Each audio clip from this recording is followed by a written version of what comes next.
Well, I think we'll get started, and good afternoon, everyone.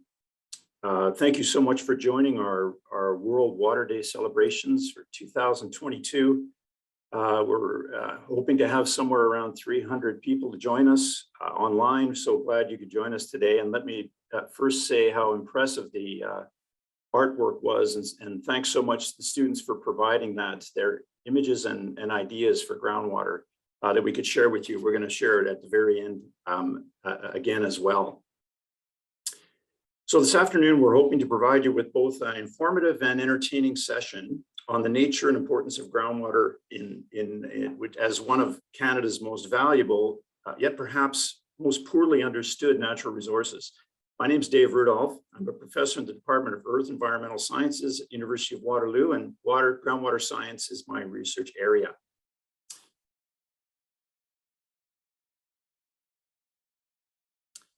So I'd just like to start with a territorial acknowledgement. The University of Waterloo acknowledges that much of our work takes place on the traditional territory of the Neutral, Anishinaabe, and Haudenosaunee peoples.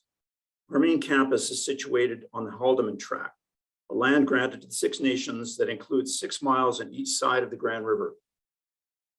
Our active work toward reconciliation takes place across our campuses through research, learning, teaching, community building, and is centralized within the Office of Indigenous Relations.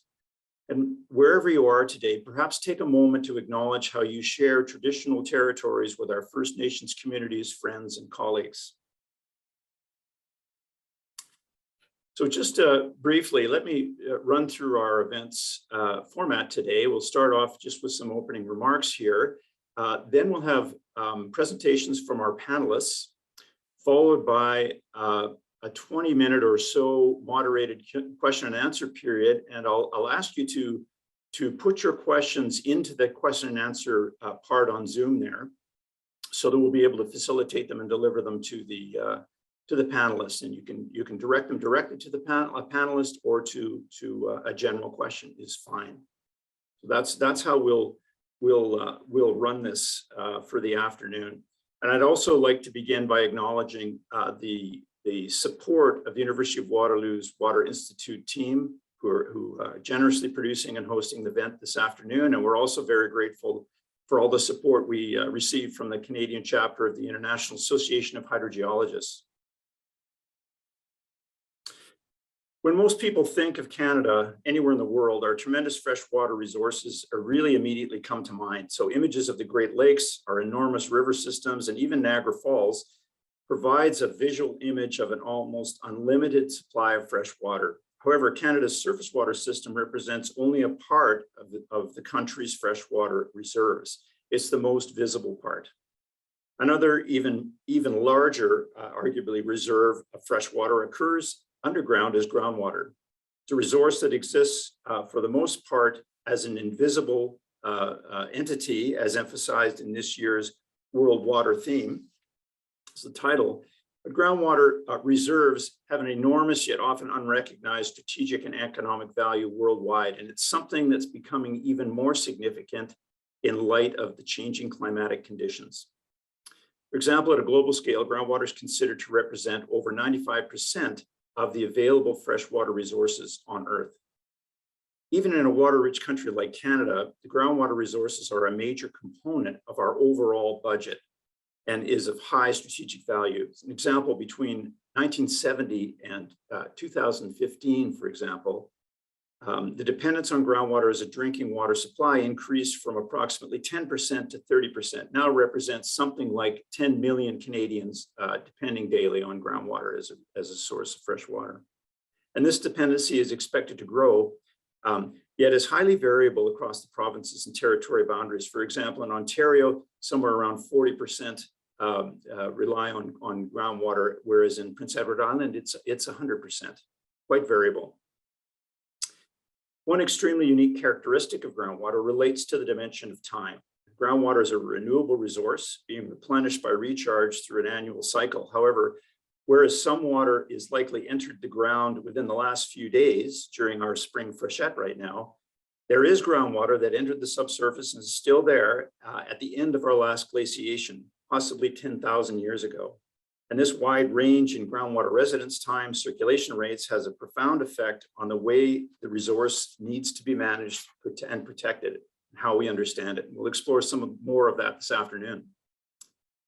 And today we've assembled then a panel of some of Canada's leading hydrogeologists from coast to coast who will share with you different aspects of our nation's invaluable yet, let's say, invisible resource, both from their unique areas of expertise and their geographic location. And it's an honor for me to introduce our chair for the afternoon, Dr. Diane Allen. Diane Allen is a professor in the Department of Earth Sciences at Simon Fraser University. Her research focuses on studying the processes that take place as natural groundwater systems respond to stressors like climate change, developing strategies to assess risks to water security, and ultimately informing decision makers and policies. She was a member of the Groundwater Advisory Board for the province of British Columbia at the time when there was no legislation on groundwater in that province. That process lasted a few years, culminating in the creation of a groundwater protection regulation under the Water Sustainability Act. She also recently served on the BC Hydraulic Fracturing Scientific Review Panel, and she's the past president of the Canadian National Chapter of the International Association of Hydrogeologists, having served nearly 6 years as president. So thank you, Dana, for being with us this afternoon, and I'll pass it over to you. Thanks very much for the introduction, Dave. So I'd like to start first by acknowledging that I'm joining you today from the Katzie First Nation traditional territory, where I live, work, and importantly, enjoy my recreational time. So behind me on my Zoom background is one of the many cranberry farms in Pitt Meadows, which is the city where I live, and where my research group is currently studying the impacts of extreme events on groundwater and surface water. Now, each of our speakers today was asked to show as their Zoom background a photo taken either from one of their research study areas or where they work. And these photos show the diversity of settings across Canada in which groundwater research is carried out. So today, our speakers will share their thoughts about groundwater in these diverse settings, highlighting the significance of this resource in an ever-changing world. So without further ado, I'd like to begin by introducing our first panelist, who is Dr. Grant Ferguson. And Grant is joining us from Saskatoon. Grant is a Centennial Enhancement Chair and Professor in the Department of Civil, Environmental, and Geological Engineering and the School of Environment and Sustainability at the University of Saskatchewan. In 2019, he received the Global Institute for Water Security's Research Excellence Award, and he's currently the Vice President, North America, of the International Association of Hydrogeologists, or the IAH. His research focuses on hydrogeology and hydrogeochemistry of deep groundwater systems and the interplay between energy and groundwater resources. So today, Grant will be speaking about how old some of our groundwater resources are. And with that, Grant. Thank you, Diana. So I'd like to acknowledge that I'm joining you from Treaty 6 territory in the homeland of the Métis here in Saskatoon, where I live and work and conduct some of my research, and also my roots in Northwestern Ontario in Treaty 3 and the Treaty 3 adhesion. Is where I began my life. So I did want to talk about deep groundwater and the size of groundwater that we actually have as a resource and what that might look like in terms of how accessible it was, and building off points that Professor Rudolph brought up earlier. So Dave mentioned just how large this resource is, and also some of the aspects of time. So what we've been thinking about, and these estimates have been done time and time again, but these are some of the more recent ones that I've done, also building on work that Professor Tom Gleason had done. We'll hear from him, Tom, a little later in our, visit with us today. But the store of groundwater on the planet is absolutely massive compared to other parts of the hydrological cycle. So if we think about what's actually out there for water on the planet, if we count up all the groundwater that's out there, and this is going to the ridiculous depth of 10 kilometers, which probably isn't all that accessible for most of us, but that's the sort of depths we're thinking about, right, in terms of the entire, I guess, hydrogeosphere down to the deep dark parts of the hydrologic cycle. So there had always been these estimates that we had qualified this. Well, groundwater is the largest liquid store of water other than the oceans, slightly smaller than the ice sheets in Antarctica and Greenland. It turns up, if you actually look deeper and at the whole resource without considering the water quality, groundwater is probably bigger, right? There's some pretty big error bars on some of these numbers, but it looks like we're somewhere around 40 million cubic kilometers of groundwater beneath our feet on the continents, which would make it slightly larger than what's in ice sheets. So the caveats with that is the turnover rates for this resource are very slow, right? So we do have some groundwater that's shallow, maybe a few meters beneath our feet, down near the water table, that's turning over. It's the snow melting right now, and that's being recharged, and maybe some of that will enter our rivers and wetlands, this year or next. But moving down in the system, we've actually got waters that maybe only 20 meters beneath my feet here in Saskatchewan that went into the ground as glaciers melted during the last ice age. And then beyond that, we can see, where the radiocarbon dies off, right? The same sort of measure that archaeologists would use to date ancient artifacts that we can use back to maybe about 40,000 years old. We've got groundwaters that are older than that, right? So we've got work by people like Barbara Sherwood-Lawler at the University of Toronto, working with groundwaters from deep mines in Northern Ontario, showing that some of these waters are hundreds of millions, even billions of years old. And we certainly see hints of the same sort of thing deep in our sedimentary sequences beneath our feet here in the Canadian prairies. So this kind of couches things a little bit different, right? That we have this huge resource. Some of it's not accessible because it's just too deep. We aren't going to be drilling wells that deep. Some of it is poor water quality naturally. So we think about contaminants that we would see, but we also have a limit to how far we can drill wells and still access water. And then there's the question of, well, will it be renewed as we drill deeper? And we've seen this through some research that's come out recently. We know that in some parts of the world that people are drilling deeper and deeper wells to access these waters, but eventually we're going to run out of good quality water. Maybe we're running up against other industries, other uses of those pore spaces. Our energy industry here in Western Canada, for better or worse, the oil extraction, the storage of waste products, other things we might want to do with the subsurface, store nuclear waste, store CO2. So there's a big issue when we think about how that works. And then coming back to this idea of, well, where can we actually use water and how will that be renewed if it's so old? And it's not a question that's as simple as just saying, well, you can't use old water because it won't come back. The systems are more complicated than that, especially once we start to pump these things and alter the hydrology. But these are questions we're going to have to wrestle with as we look to the future, which probably involves pumping more groundwater as surface water becomes more scarce in certain areas because of both changes in climate and increases in demand. So we have this huge resource, but we've also got a huge challenge in terms of management, which is, I guess, further challenging because we can't see it, and accessing some of these deeper areas and coming up with enough information to figure out what the best plan moving forward is a serious challenge. So with that, I'll turn it back to Professor Allen. Thanks, Grant. Okay, so just a reminder to the audience that we are going to cycle through our 6 panelists. So with that, I am pleased to introduce Dr. Magdalena Kroll. She's joining us from Toronto, and Magdalena is an associate professor in the Department of Civil Engineering and the Lassonde School of Engineering at York University. Her expertise is in contaminant hydrogeology, specializing in numerical modeling of groundwater flow and contaminant transport, including the simulation of subsurface gas movement at contaminated sites that are under thermal remediation.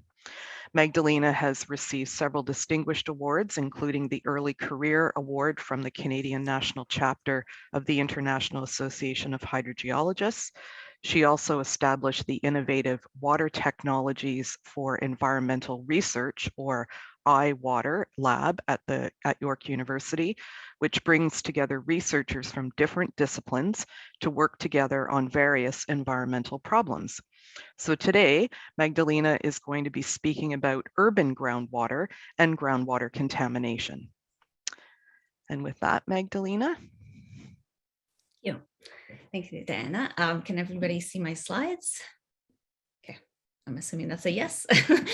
Okay, so I'd like to acknowledge the area known as Takaranto, who has been taken care of by the Anishinaabe Nation, the Haudenosaunee Confederacy, and the Huron-Wendat. It is currently home to many First Nation, Inuit, and Métis communities.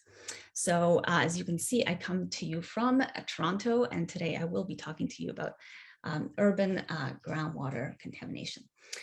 So here we see a normal water table subsurface cross section where we see the water table, the groundwater moving from one side to the river. In this case, it's feeding the river. And that is the beauty of groundwater, is that connects the subsurface to the surface, as we all know. However, that groundwater can also be used for drinking water, as Grant was talking about, and Dave before that. So in this case, we see the water being taken up by these domestic wells. So what I really want to talk about is what happens if there's contamination that occurs on top of the surface. What can occur then is that those pollutants can percolate through the ground and contaminate that groundwater. So in this case, we see that not only is the river being impacted, but also those domestic wells, which can potentially lead to people ingesting contaminated groundwater. And this type of contamination can occur in urban settings as well as rural settings. Today, I'll focus more on the urban settings front. But it can happen by various means. You can have an improper waste disposal site like we see here. We can also get this kind of contamination from gasoline spills. In this case, the gasoline is lighter than the water, and so it will float on top of that water table and then dissolve into the groundwater and contaminate it. You can also have contamination due to septic tanks, underground storage tanks, sewer pipe leakage, accidental spills, and so forth. And so really what we want to know is what can be done when we have these kind of contaminated sites. And this is a problem across the world and across our country, Canada.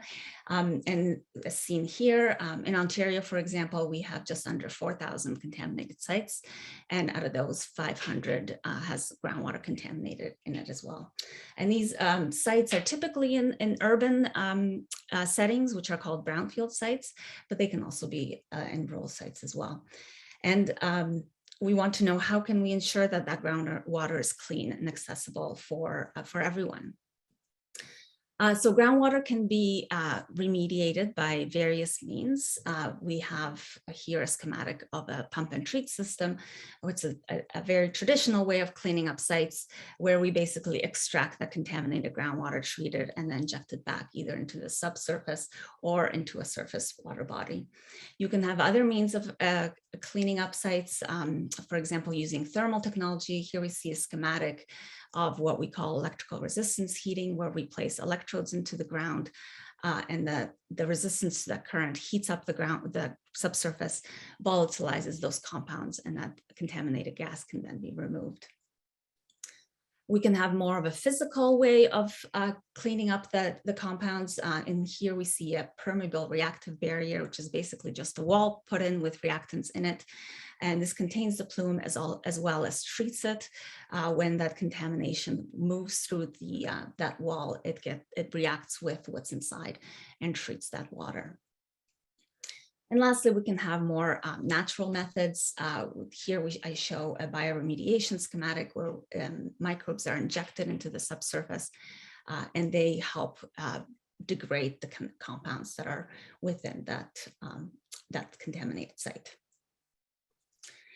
In the last decades or so, people have started looking at making this remediation technologies more sustainable and green, which is a little bit of an oxymoron, since remediating contaminated sites is in itself a green thing to do. However, you can imagine things like the electrical resistance heating or the pump and treat can take up a lot of energy. And so people have looked into low energy methods. How can we reduce that energy that's used in these technologies? Can we heat it up to a lower temperature, for example? Or can we use renewable energy like solar or geothermal for our sites? Or can we use more natural methods such as shown here, bioremediation or phytoremediation that uses plants? But overall, what we really want to do is reduce the risk to humans as well as the environment. And we do that by either getting rid of the contaminants by remediating the sites and making sure there's no receptors for those contaminants, or getting rid of the exposure pathways. And by getting rid of one of these things, what we're doing is reducing the risk. And that's ultimately what we want.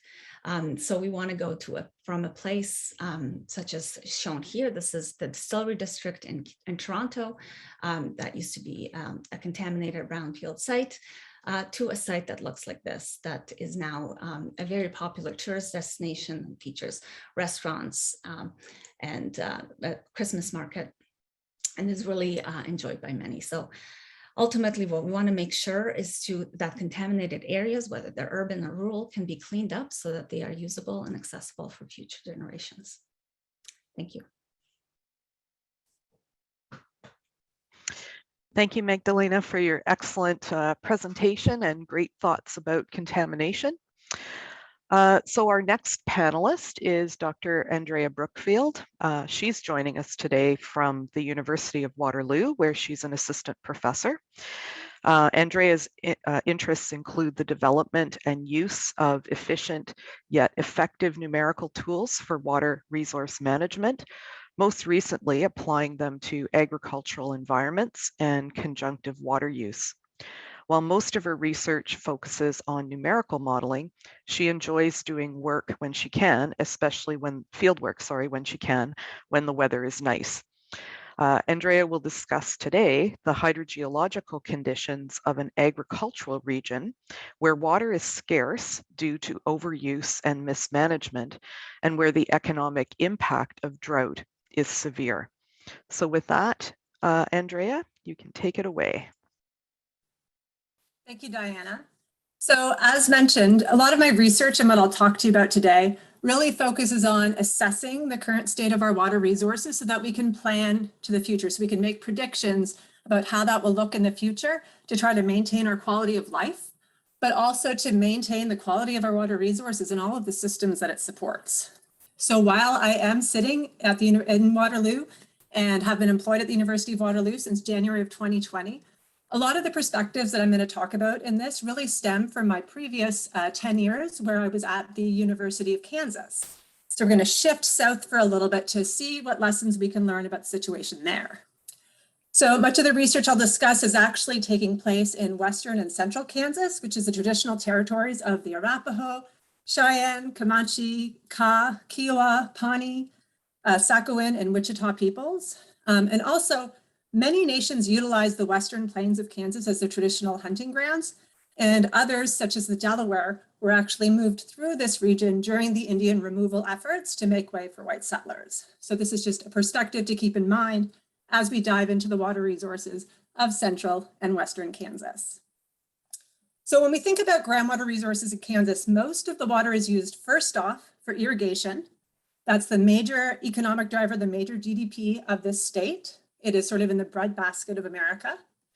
And if we take a look at this map that was developed and produced by the USGS, what we see here is if we look at the main aquifer system that we're using, which is called the High Plains Aquifer System, it underlies a portion of 8 states, and sort of in the middle there is Kansas. And Kansas, that central part, is where you start getting into these reds and these pink colors in this map. And that's showing where we're having significant declines in this water resource. So we've dropped that groundwater level in the aquifer up to almost 100 meters, if not more, in some areas. And again, the main reason for this is because we're pulling out more water than we're putting in, predominantly for irrigation. So how we come up with these maps and how we even know that this is happening is that we have to take measurements. as sort of the theme of this is groundwater is invisible. It's very easy, and what had happened here was it's easy to provide, pumping rights to people and not necessarily know how that's going to impact the system. And so there's a lot of efforts put in place now to try to manage this, to assess what's happening now, to see what those trends are, and to work towards the future. So to develop maps like this, we have to go out and we have to collect water levels. And now the image of me that was used for the marketing for this is actually cropped out slightly from a picture of me doing just that. What you see now in the background of this picture is that perhaps there's like a tractor behind me. And that's because the perils of sometimes doing field work, and why I like to do it in nice weather, is sometimes this happens too. So I was out doing water measurements. This is something that the state of Kansas does at a large effort once a year. So going out in January, hence the snow, and collecting water level data for over 1,500 different wells that underlie or in this High Plains Aquifer region. We do this to get a quick snapshot as to what this water resource is doing. This is the effort that we need to take to try to figure out spatially and then temporally, doing it every year, what is going on with this system. We do it in January because most of the wells that we're looking at are irrigation wells, and you don't want to try to measure those while they're actively pumping. But we also do it because that's the time where that aquifer is going to recover the most from irrigation pumping. We have so this is data that we've collected for decades. And there's been other sort of advances in technology in recent years, including our sensor technology, that allows us to go out to monitoring wells, not the irrigation wells, drop in a sensor and get better temporal resolution. So this is from one of those such monitoring wells in southwestern Kansas. What you see at the top of each of those yearly humps is that yellow dot. That's where we're going out, getting stuck, and taking these manual measurements. We put the sensor down this well, and it's also equipped with real-time telemetry, so you can access this data in real time. We can see what happened just the last hour if you go online. What we get to see with this is we get to see that seasonal or even that daily fluctuation in our water levels. And you can clearly see in this map here where at every year they start to turn on pumps, where we start to irrigate. So our annual water level measurements were really showing us the rosiest picture of this aquifer, right? The highest point that it was at. What you do notice is that we have a decline, and then it starts to flatten out around 2015. This may seem like a positive thing, but this wasn't a result of mitigation or any measures that they took. You'll also notice at the bottom, it doesn't necessarily just flatten out, it kind of compresses. And that's because we've kind of hit the bottom of the barrel here. So they've depleted this resource to the point that irrigators can start to pump, but they can't make it the whole season, or they have to vary their pump rate, or in some cases, they've switched to dryland farming. So the implications here for the economics of not only the landowner, but for the state and really the country as a whole, because this is a very huge agricultural contributor to the country, is quite drastic. So we have to go out and we measure these, and this is how we even just get a glimpse as to what's happening in our groundwater system. Now in the state of Kansas, we also have another way where groundwater has made itself visible in a sense, and it's not in a good way. Much like the back of my picture here, we do have areas in Western Kansas and actually Central Kansas as well, where we've seen streams just stop flowing. Sometimes intermittently, they come and they go with precipitation events, and sometimes they haven't flowed in decades. This is because, as previously mentioned, groundwater contributes this base flow to the streams, right? It's contributing water to the streams, to the surface water bodies, to maintain them in between periods of precipitation, to maintain them during drought. What we see when we use that groundwater resource and detach those two is that then when it's not actively raining, or sometimes the entire year round, we stop having that resource available. We are again able to assess this resource in various ways. We've done some work recently where we can take stream flow measurements. So this was done obviously across all of the US. And we can pick apart or estimate how much about that stream flow was our groundwater, was our base flow. And then over 30 years have looked at the trends. Is it going down? Is it going up? Do we see no trend? What you see here is that across much of the US South, we have had for every month of the year, not just in the summer, not just when it's hot or when we're irrigating, but throughout the year, a consistent decline in our base flow. And this is troubling. So this is where it indicates that perhaps there's areas where even if the streams are still flowing year round, we need to be concerned about our use of groundwater because we can end up like this other picture. So what does that really mean for Canada? Well, what it really means for us is, again, as it was mentioned, we have a lot of water resources. It's something that we're known for. But we do have to be able to assess how much we have and track the trends in that so that we don't end up in a similar situation as Kansas has been. So I have a master's student right now, Jillian Murray, who is doing a similar glimpse across Canada. The first thing that you notice here is that there's far less points. You know, we're a much larger country, much more sparse population in some areas, and so we don't have the same distribution. But what we do see here is we also don't have all of those red arrows throughout every month of the year or in the same location. What we do see is we see, say, in April in the Maritime provinces, we do see a decline in our base flow. Why is that? Perhaps it's simply a shift in our meltwater events and it is not an issue, or perhaps it's something more. We take a look at the summer in the west, and there we see significant declines also up in the north. And again, perhaps there isn't a current issue, perhaps we're okay, but we do have to watch and measure and assess these resources to make sure that if we do change how we're using them, as we anticipate we will, that we'll do it in a way that's sustainable. So sort of my call to action and my take-home message here is really that planning for our groundwater future means we have to collect information now. We have to continue what we're doing and even augment it if we can. We need to know what resources we have before we can start to manage them effectively. So thank you all, and I'll pass it back to Diana. Thank you, Andrea. Very sobering thoughts with your presentation today. Okay, our next speaker is Dr. Barrett Kurlick, who is joining us from Halifax. Barrett is an assistant professor and Canada Research Chair in Coastal Water Resources, Department of Civil and Resource Engineering at Dalhousie University.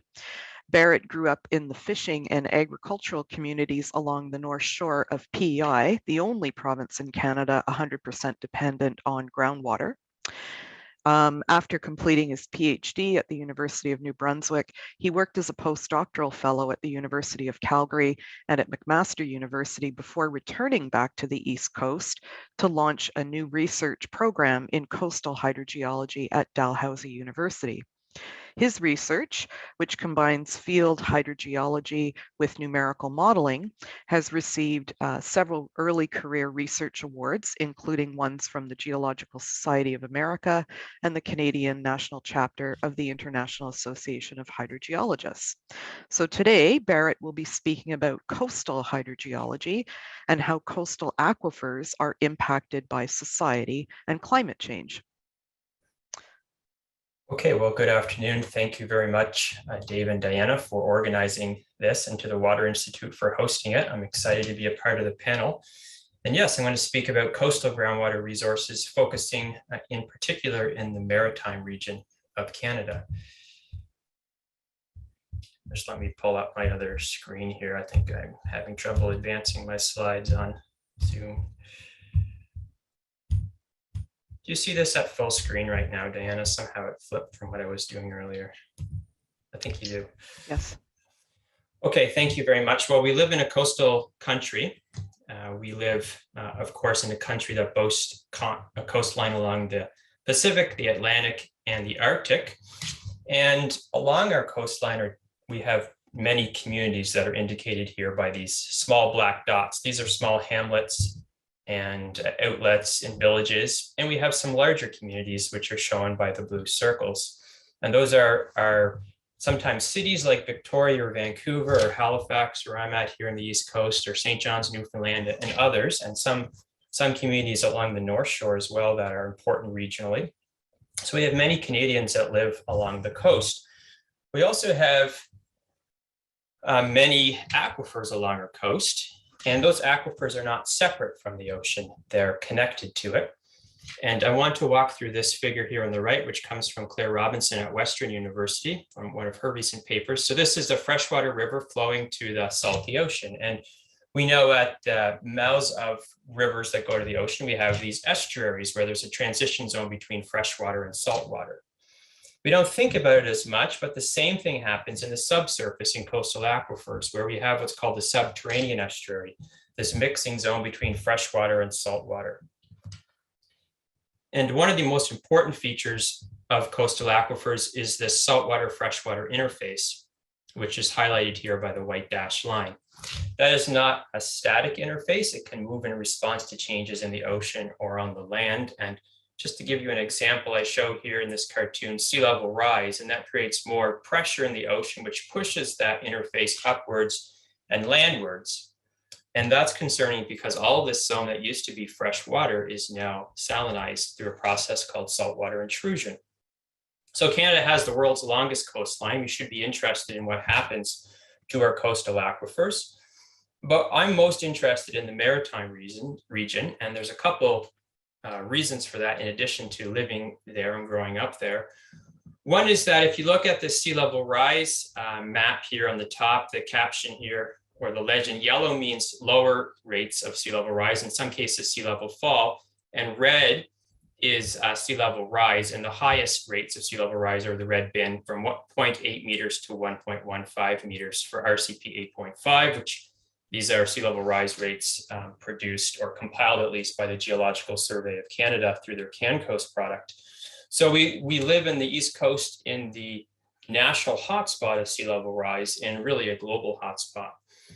That's concerning in the context of sea level rise driven saltwater intrusion of coastal aquifers, because as Dave mentioned, the proportion of Canadians that rely on groundwater is somewhere between 30 and 33%.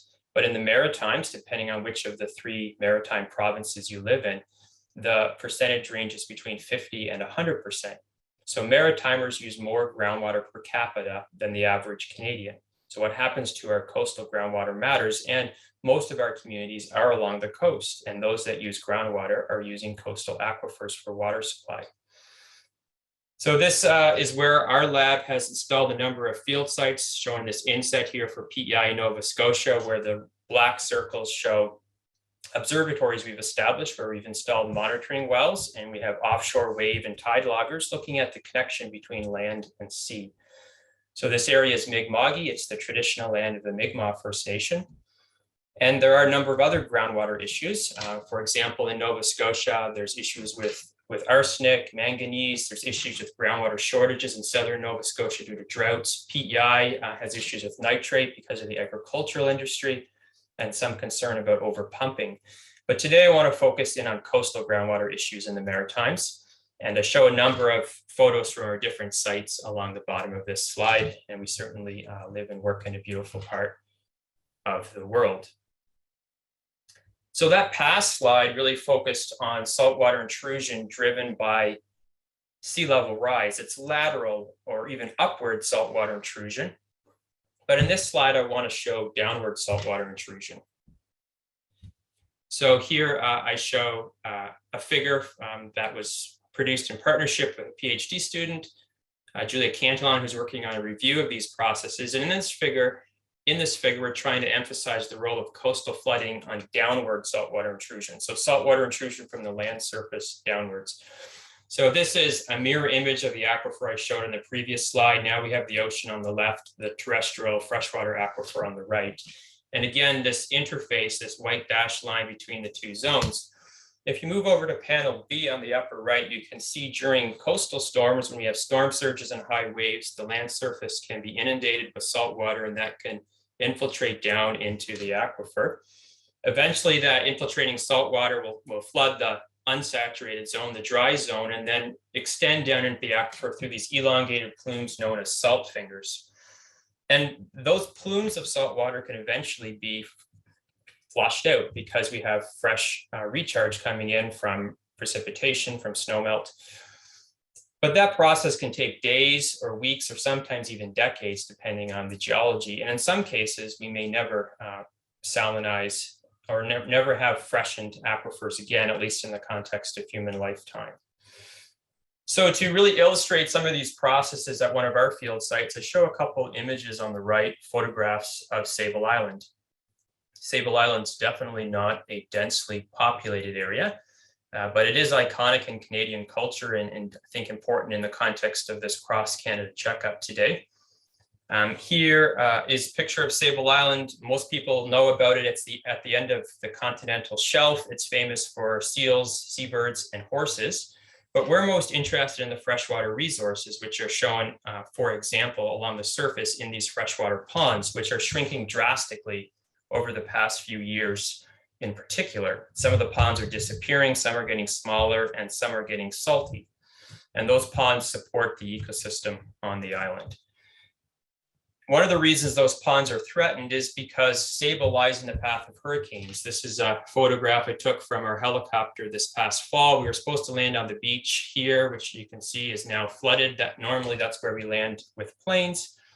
But when it's flooded, we can't land, obviously. And that flooded seawater infiltrates into the underlying aquifer. And we have wells installed throughout the island, but just to show you one example, this is a plot of the groundwater level in blue in one of our wells. You can see it's a really dynamic environment. The groundwater goes up and down. It's driven by tides, it's driven by storms, it's driven by heavy rainfall. And occasionally we see these really sharp spikes. And if you look at the dates for those sharp spikes, you'll realize they're almost always caused by hurricanes or nor'easters. So that particular spike was Hurricane Teddy. So this hurricane up here that flooded the beach in 2021 is Hurricane Larry. This is Hurricane Teddy a year earlier. These are always friendly names, but the impacts are not always so friendly. So the blue is the groundwater level. The black is the electrical conductivity. When we started monitoring that well, it was fresh. So this is a proxy for salinity corresponding to this axis. Then when the seawater goes in, it gets salty, almost like the ocean water. And then over time, it flushes out because of rainfall. Eventually, though, before it can get fully flushed out, another storm comes in and salinizes it, and then another one. And you can imagine in the context of rising seas and intensifying coastal storms, that the extent and frequency of these flooding events will continue to increase in the coming decades. So we're interested in Sable Island for the local implications, but also for the broader implications. We think of Sable Island as this canary in the coal mine for coastal aquifers. So if I could leave you with one thing from this slide, really from both slides, it would be that what happens in the ocean doesn't stay in the ocean, and it doesn't stay on the land surface. Changing ocean conditions, whether it's sea level rise or coastal flooding, can wreak devastating impacts on our critical groundwater resources along the coast and be a challenging issue for freshwater security in the coming decades. So with that, I'll pass it back to you, Diana. Thank you, Barrett, for your presentation. We'll now move over to Dr. Jean-Michel Lemieux, who's joining us today from Quebec. Jean-Michel is a professor at Université Laval in Quebec. Jean-Michel's current interests are in coastal groundwater monitoring and management, landslides and related geohazards, as well as groundwater availability in cold region environments. He used to be a numerical modeler, but nowadays he spends most of his free time doing field work or brewing hard apple cider. So today, Jean-Michel will be speaking about water supply in remote northern communities. And with that, Jean-Michel.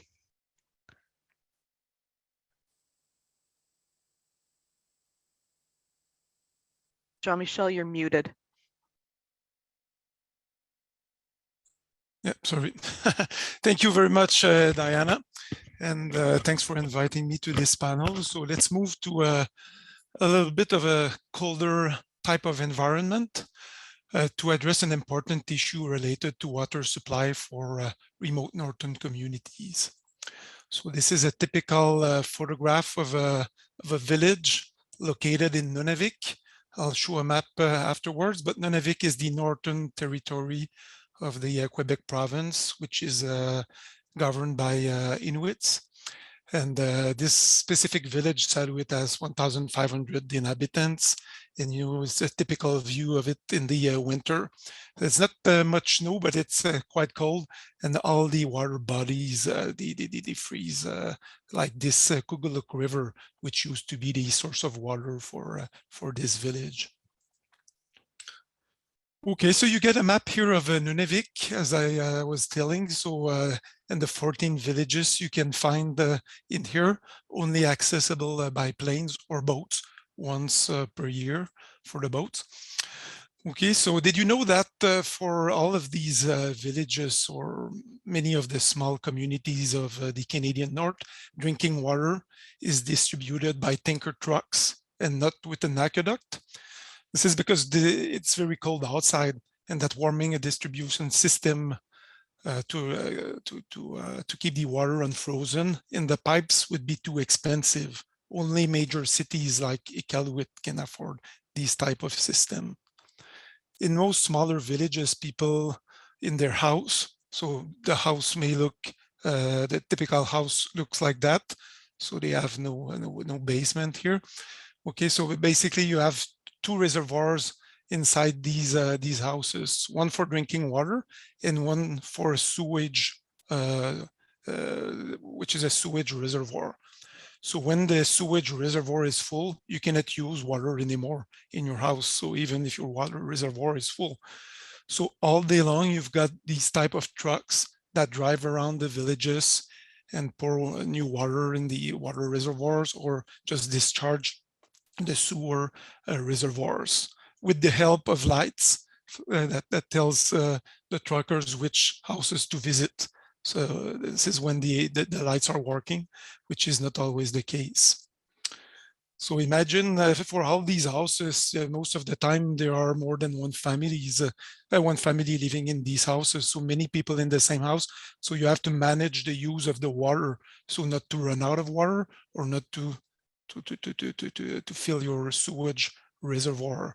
So you have to manage the showers, the laundry, making the dishes, knowing that in the evening and at night and on Sundays, the trucks won't come to help you if you get into trouble. So among the 14 villages that you can see here in Nunavik, 13 will rely entirely or partly on surface water, which is the main source of drinking water in these environments. These could be lakes, rivers, or such as this example in Umuyak, a reservoir, okay, where the water is drowned and is treated with a ultraviolet and a chlorine treatment system before being distributed by the trucks. However, as we all know, surface water is vulnerable to contamination. So in terms of multi-barrier approach to source water protection, it's good practice to use the best source of water. So that way, if there's a problem occurring with the treatment, the good water quality of the source will prevent causing health problems. But with climate change, the quality of surface water is decreasing. You know, with thawing permafrost causing more erosion, and you get more sediments and suspension in the water, which makes water treatment more difficult and more expensive. Also, you get more extreme precipitation events that cause also more turbidity, but also the transport of virus and bacteria from fecal matter located on the surface. Some other problems related to the cold environment. The rivers can run dry sometimes in the winter, happens in some winter.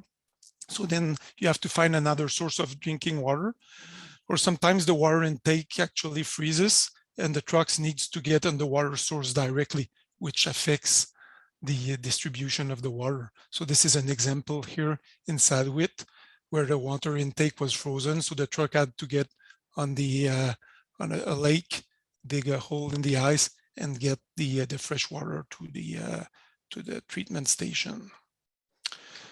So groundwater is usually a better source of water, as we all know, because of the natural filtering capacity of the soil. It's also less vulnerable and usually requires less treatment.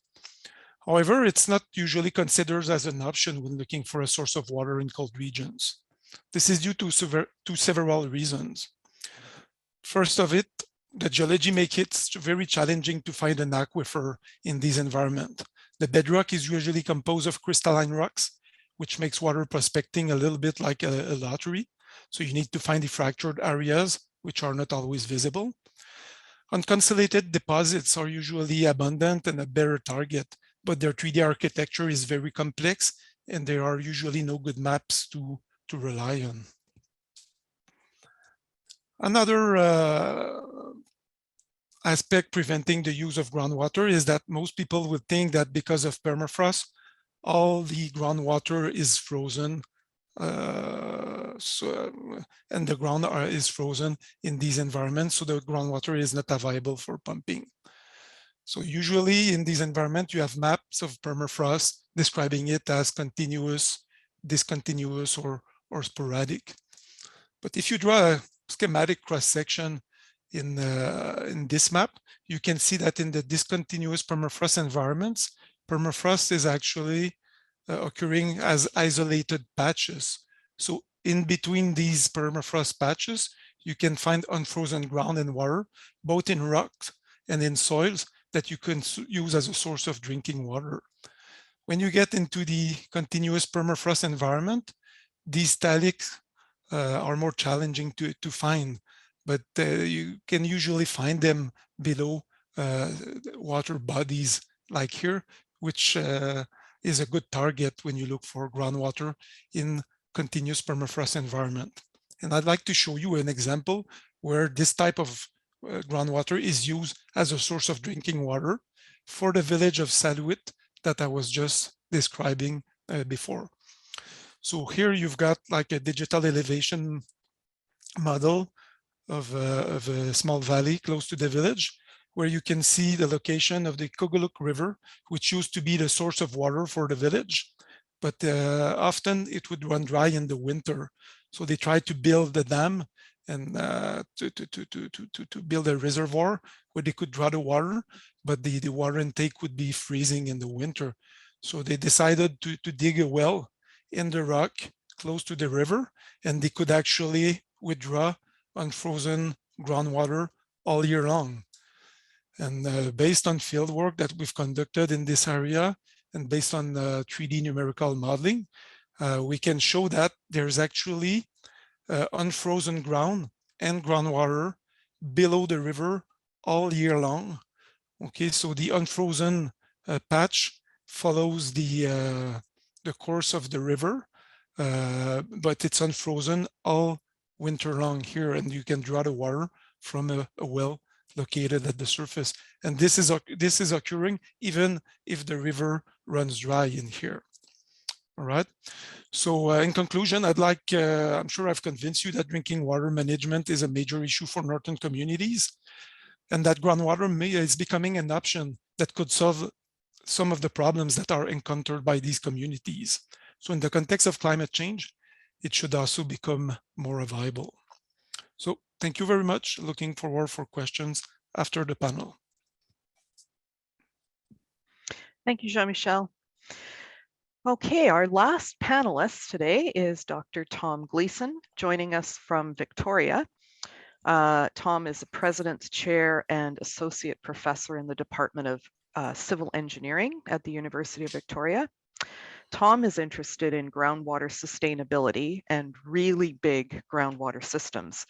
He loves new ideas, food, and yoga, helping people and the world, and has received the AGU Early Career Hydrology Award and founded the global groundwater blogging collective, Water Underground.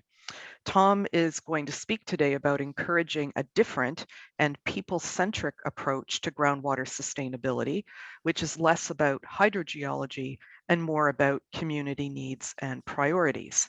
And with that, Tom.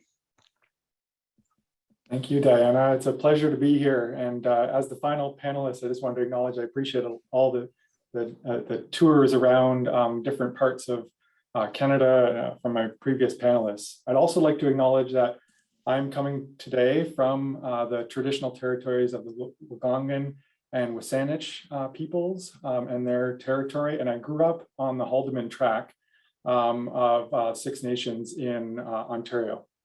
So as the final panelist, I'm looking forward, and I'm going to make a somewhat unusual, since we're talking about groundwater and aquifers, proposition that we put people and aquifers, or people and ecosystems first, and aquifers and hydrogeology second. So to get us thinking in this direction, I'm going to show you a few images that may at first glance look unrelated to groundwater. But as I show you these images, I want you to think, what do these images each have in common? So the first image that I want you to see is of two people hugging outside their flooded home in Merritt last November. This is a very personal image of a climate emergency that was close to home and important in British Columbia, and we've seen climate emergencies across British Columbia and other parts of the world. The second image is of a homeless person in Victoria here, and I really appreciate this image, the sign here that says, "Never look down on anybody unless you're helping them up." And so this is another crisis that's certainly a social concern in Victoria and other Canadian cities. And the third image I want to show you is from a few years ago with a man helping migrants off of a boat on the Greek island of Lesbos, the immigrant crisis in Europe and the Middle East. So I guess I asked you to say or to think about what these images have in common.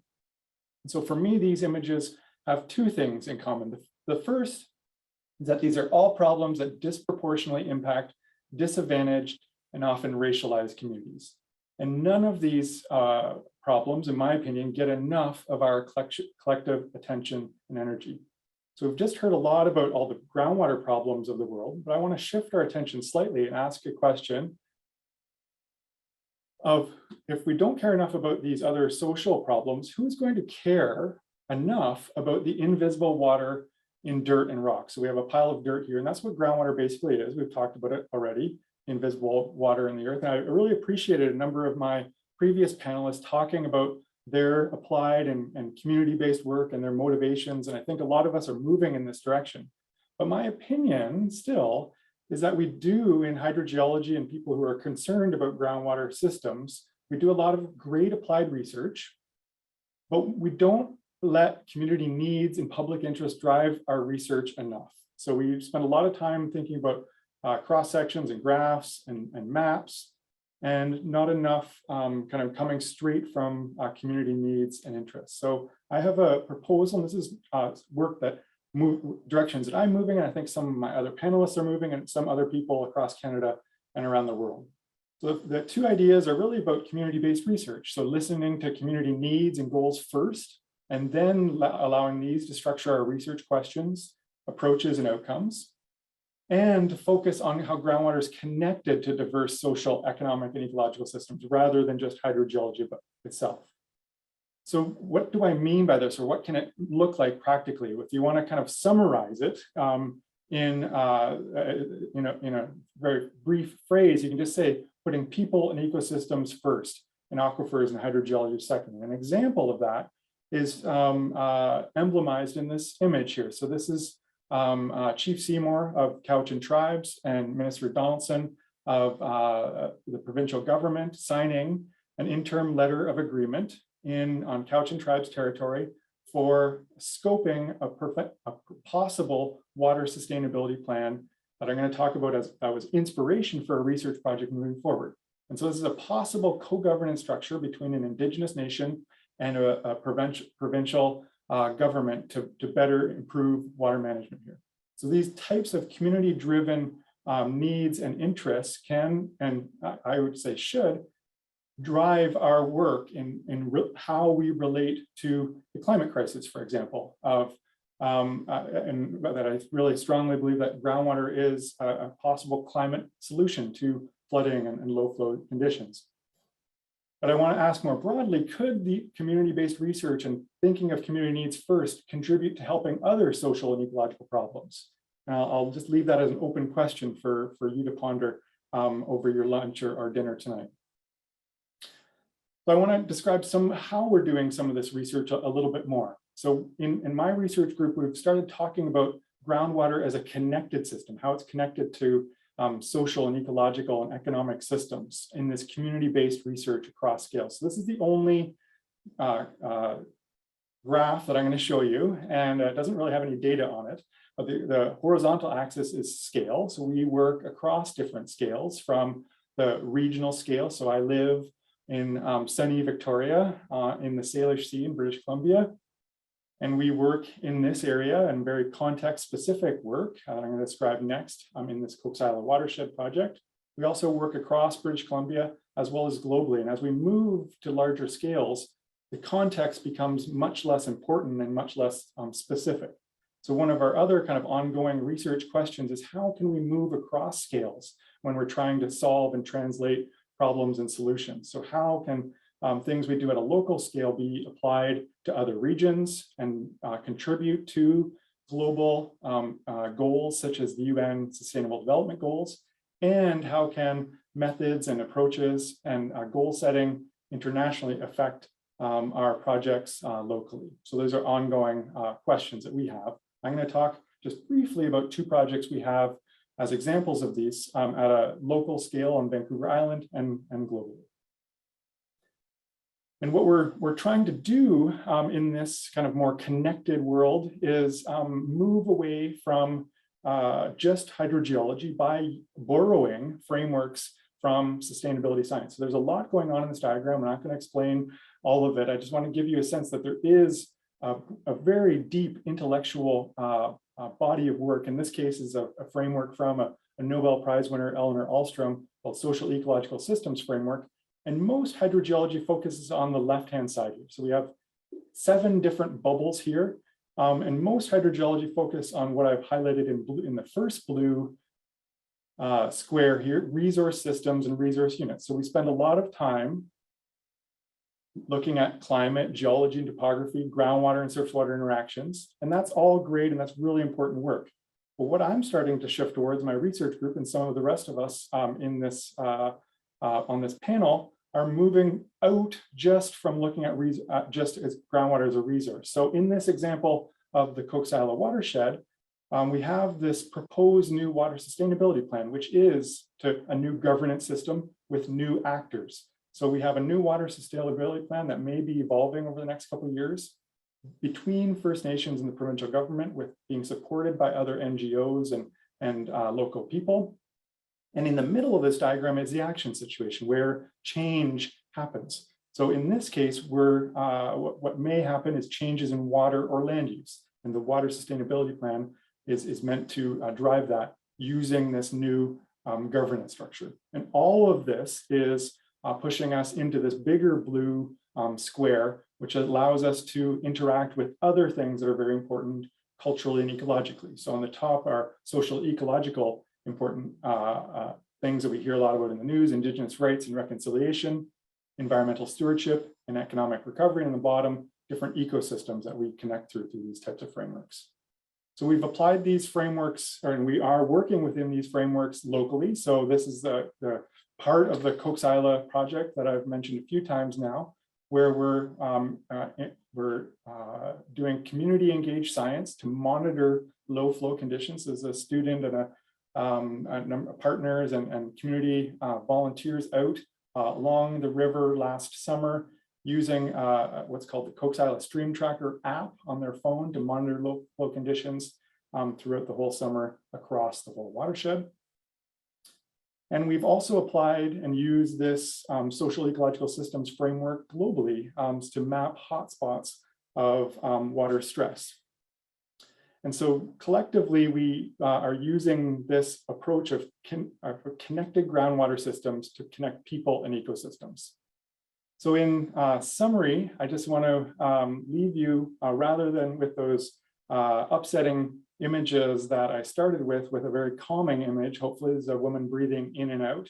And since I'm encouraging us to think differently and think with community, I'm going to share a poem here. There's a haiku that I wrote, and I encourage you to share a poem or inspiration or thought in chat, and just keep breathing deep as we move forward through the panel session here. So my final words are: groundwater connects to people and place. Let's all make that visible. Thank you. Thank you, Tom. Okay, we're now at the Q&A portion of this panel event. So if I could ask all of the panelists to please turn on your videos.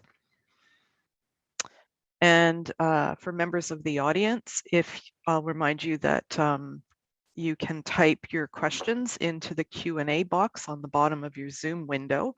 And Dave, Rudolph, and myself will be tag teaming these questions. And we've got, I don't know, about 25 minutes or so for the panel to address questions. So we have one question already. And I believe that it's probably addressed to Jean-Michel. And the question is, could wetlands provide access points for groundwater resources in northern Canada and in Canada's mountain regions where groundwater can be difficult to access? So maybe I'll let Jean-Michel answer the part about northern Canada.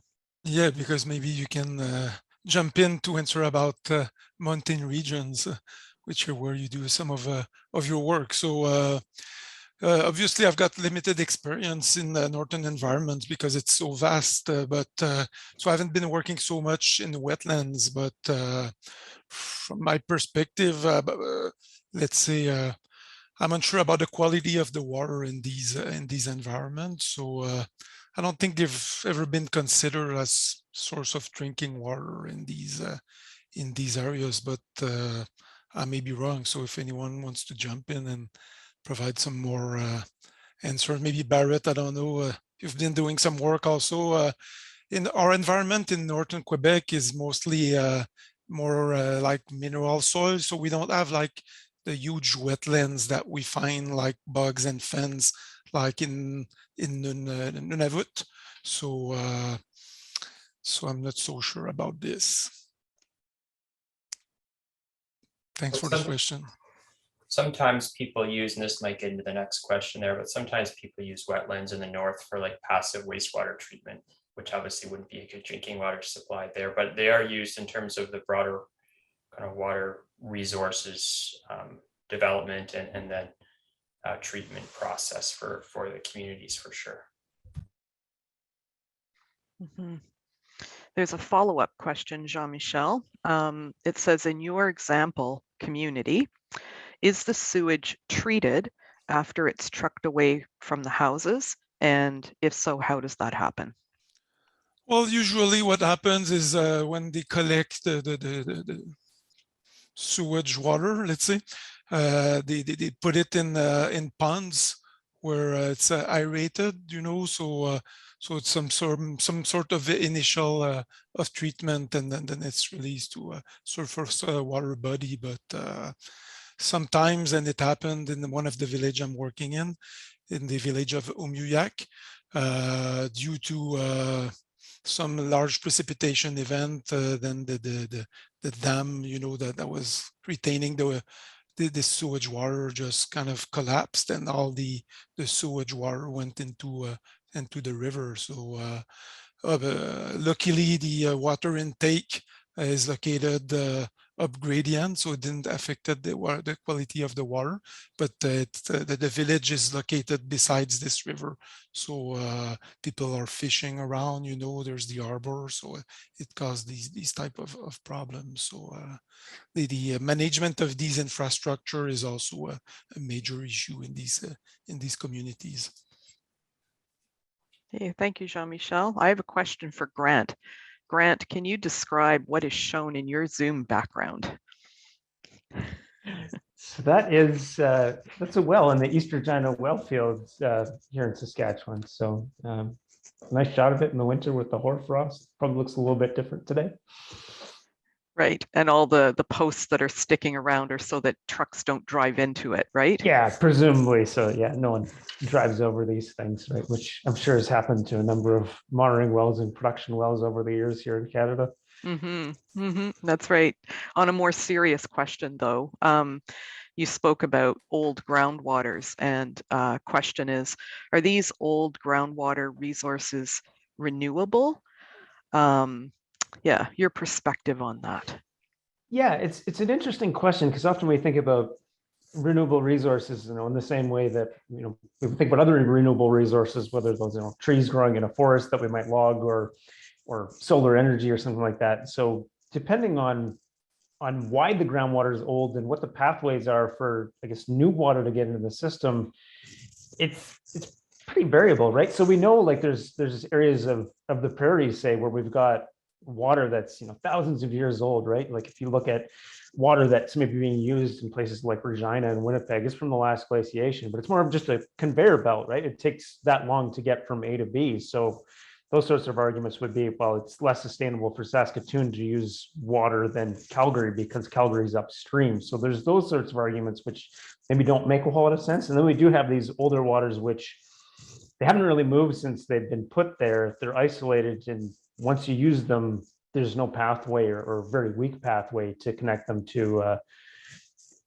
I guess shallower groundwater or surface water that could be captured, right? So as much as we talk about, this being a big integrated system and groundwater and surface water connected, it's one of those, yes, but those connections vary in strength and can be quite different in different cases. So there's a lot of work left to do. Right. So speaking of these deep groundwaters, there is a question from the audience that is tied to this. And the question is there any kind of national database on groundwater chemistry of the deeper saline groundwaters in Canada?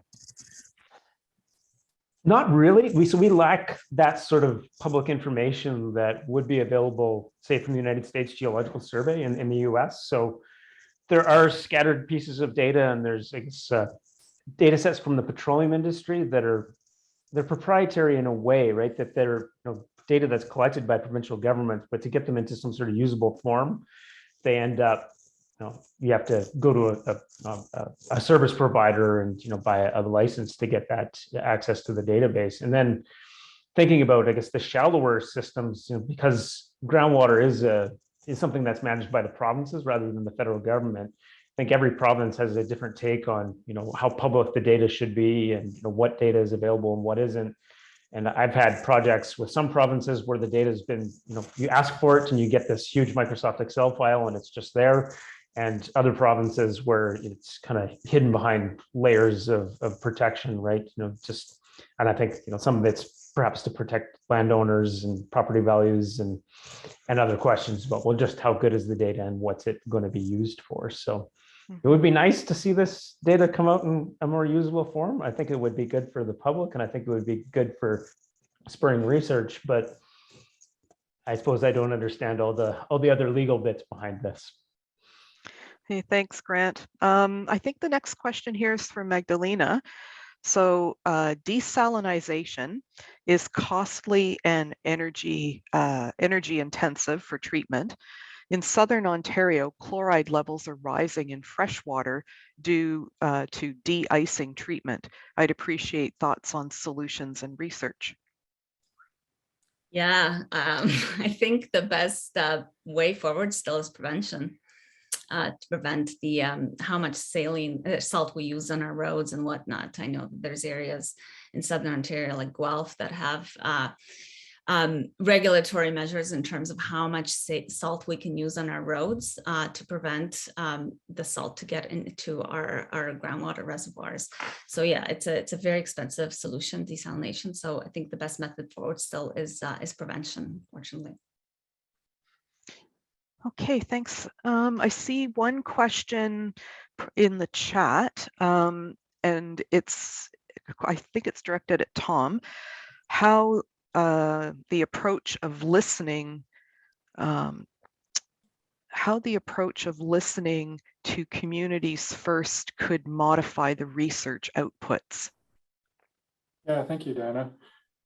I would turn that question around a little bit. I think research outputs is a sign of your research of a one-way relationship, and so the history of academics and academia is doing research that we think might be important to other people, and then we finish that research and then we deliver it as an output. And I actually think we need to turn that around and engage with communities and ask them what they need, and be in conversation with them, be in engagement with them throughout the whole research process. So I would actually, turn that around quite entirely, and use community interest to drive the research process rather than our outputs to drive community action.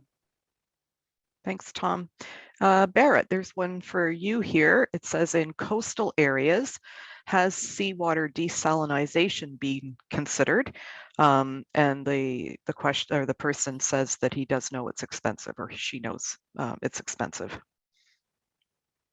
Yeah, I mean, in Canada, because we are water rich, when saltwater intrusion occurs in communities, the cheapest solution is still to move the wells inland or to move them up the well screened area up. So you're not hitting that salt wedge. So that's what's been happening in communities where salinity has been rising. It's just to move the well field, which is expensive too, but not as expensive as desalinization.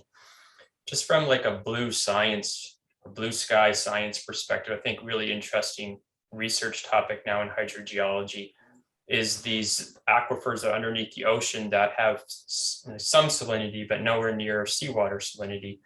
And they're called freshened aquifers. And there is some discussion about desalinizing those for water supply. Lots of controversial thoughts over whether that's sustainable and whether that should be used for industry or for civilization or what. But at a community level in the Maritimes, at least, I haven't heard any serious discussion about desalinization. And I would just add one more thing. There are some people that really want salt water in their wells. So aquaculture industry, for example, can use salty groundwater for their tanks. It's got some more stable temperature and chemistry than ocean water. It can be easier to pull it into your tanks. And so there are some large companies in the Maritimes that are basically actively prospecting for salt water. And there's some concern over how that might influence coastal water supplies. Although I think if it's done right, it can be a positive thing because it can pull the salt water away from community wells. Mm-hmm.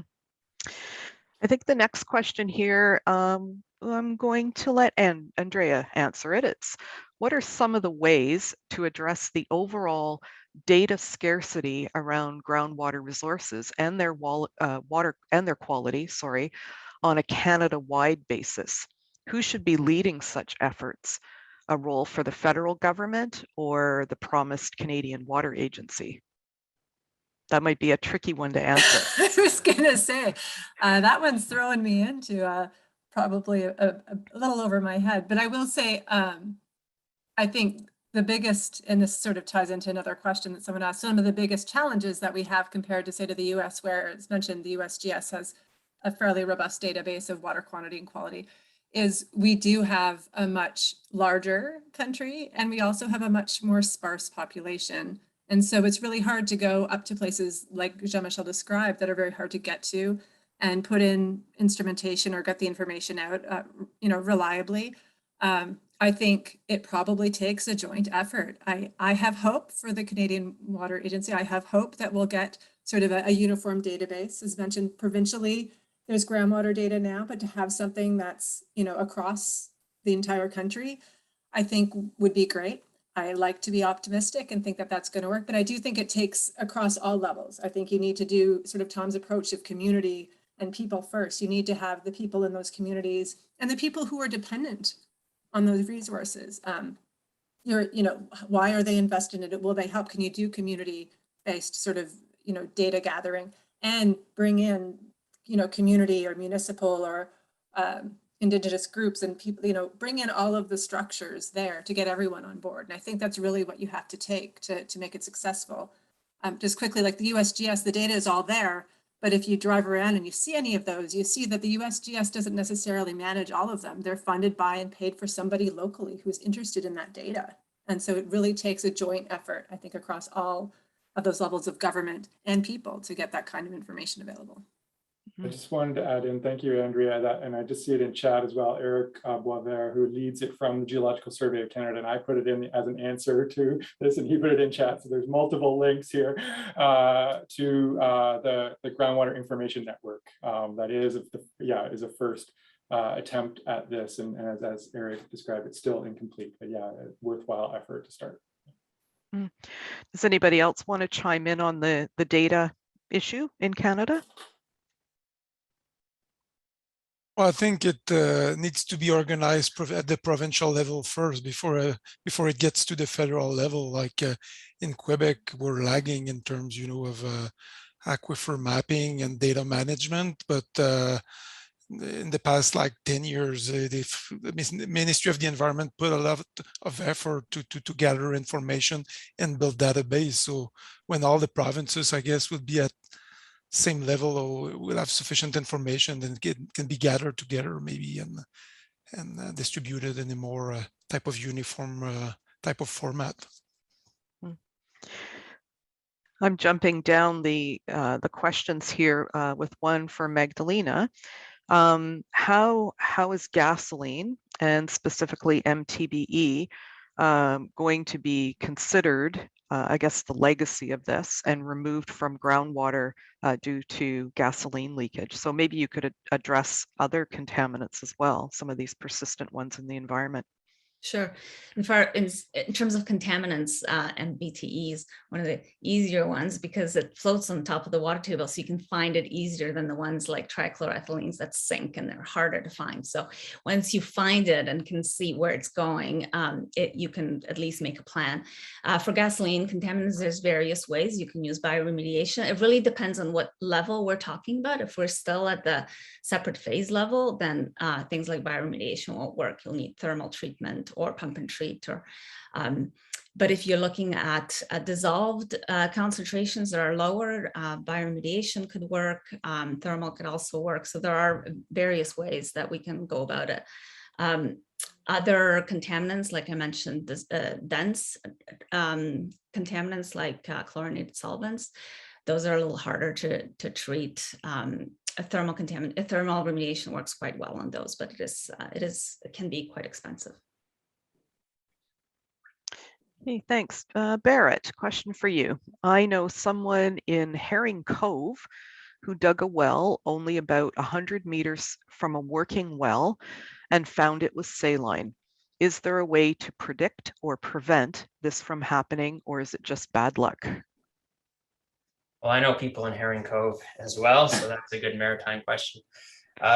Yeah, there is solutions to that. One is to move your well inland, because if you think about those diagrams I showed, the wedge is deeper the further you move inland. So the distance down to salt water will be greater if you move inland. The other thing, I've talked to a lot of people around the Maritimes, and when they hit salt water, they'll often drill deeper to try to get away from the salt water, but that doesn't really make sense. At least for a homogeneous aquifer, you're only going to get saltier with depth.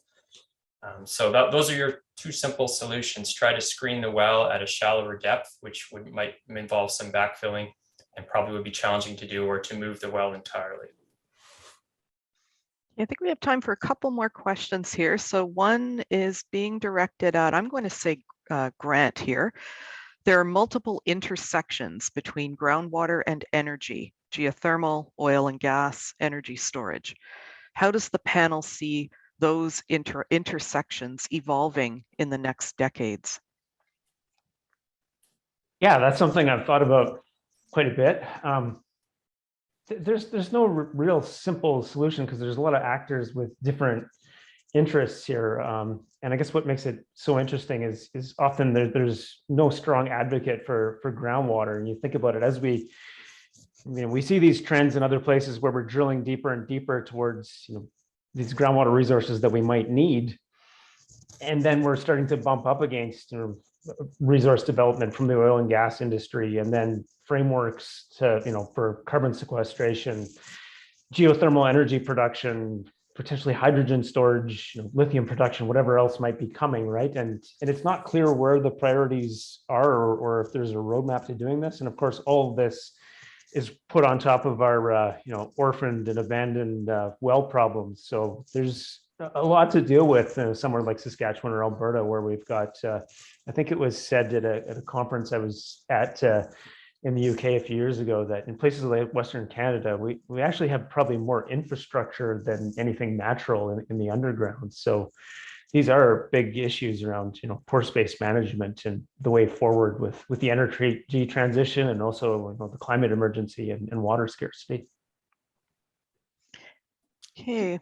Sorry, Diana, can I add just a little bit? Yep, absolutely. So in terms of remediation, there has been work done on including things like geothermal heating to augment remediation. So there is one way that we could kind of put the two things to interplay with one another. So using the heating that we're getting from geothermal, that's going to heat up the subsurface, and using that as a remediation technology or augmenting it somewhat. So that's one way that I've seen it kind of connected. I think this one here is for Tom, and I'm watching the time here. Here in the Columbia Basin in interior BC, Living Lakes Canada is promoting a community-based groundwater monitoring program to increase data. We constantly hear from communities that are concerned about the sustainability of our water resources. How do you think we can address these community concerns and develop locally relevant watershed or aquifer scale sustainability plans more quickly? Yeah, that's a great question, Carol. Thanks for directing that, Diana. That is the $1 million question. That's kind of the counter argument against community-based research, is you're only working with one place generally, and there's all these other places around the world that have problems, or we have problems at different scales. So it is a real challenge. I think we're on the precipice in British Columbia, at least, of developing these new water sustainability plans in one or at least two other places, not in the Columbia Basin, at least right now, as far as I know. I could be wrong on that. I'd be happy to be. But I do think that these new water sustainability plans that will hopefully evolve as co-governance structures will be templates for other places. So I think for me as a researcher, it's important to make sure the research we do can be kind of used and useful in other places. And that's also one of the reasons why we look across and do this kind of work across scale to see where there are commonalities with other places, so that our work and the work of our partners can be useful to other places. But that's really not there's no simple solution to working everywhere all at once when there's only a couple dozen academic hydrogeologists across Canada, for example. Okay, Dave, I'm looking at the time, and I think it's 11:28, well, BC time, so 2:38, I guess, in Ontario. Is this time for us to wrap up? Yeah, so if we look through our Q&A list, there's still quite a few questions that we weren't able to get to, unfortunately, and that's actually a really good thing. We're so glad for the questions, and so yeah, I think we'll have to stop there. But I'll ask the panelists if you can possibly take a look at some of those questions, and I think we can capture them and try to do our best to provide some sort of an answer after the fact. We'd be happy to do that, and you can reach out to the panelists. They're easy to find, and I know every one of them, and they'll all send an answer back. So don't be shy to send a note and a question. So I think we're getting very close to our adjournment now, and just a couple of things. Tom mentioned to me this morning that the United Nations has released their World Water Development Report on groundwater, and that was as of today. Tom, how would we access that? I think we're going to put it in the chat so people can download it. Anything else that we need to know about it? Yeah, no, it's I mean, just more broadly, this is the World Water Day. Has been going on for a couple decades. This is the first World Water Day on groundwater, and what that comes is the first World Water Development Report on groundwater. So it's a large report, and Diana and I and maybe others were involved in writing chapters within this report. I'll put the link within the chat, and or I guess it's already available there. So I encourage people to check it out. It's meant to be an authoritative view on all the different aspects of groundwater. So, perfect. Thanks for the heads up on it. I think we've also included links to a couple of short, very interesting videos that you can access and take a look at. Really, really interesting and fun to do. So I think what we'll do is we'll come to the end of our session today, and thanks everyone for your thoughtful and stimulating questions for our panel. Obviously, thanks so much to the panelists for their great presentations and for being able to handle the questions in such a understandable way. Thanks for the input and all of that, and of course for Diana for stick handling all that and managing the whole process. So thank you so much for that. That's always a real challenge. And in the spirit of World Water Day, we hope that the session itself has motivated you to think a little bit about how groundwater influences you in your life. You may actually have a glass of groundwater today, even if you don't even know it. But wherever you are, I hope it increases your awareness and motivation to protect this critical yet somewhat unfortunately invisible natural resource for generations of Canadians to come. It's something that needs to be looked after. I think Andrea mentioned that also, that we got to look after it now if we want it for the future. And we'll wish everyone stay safe. And thanks so much for joining us today. And with that, we'll be signing off. Thank you very much.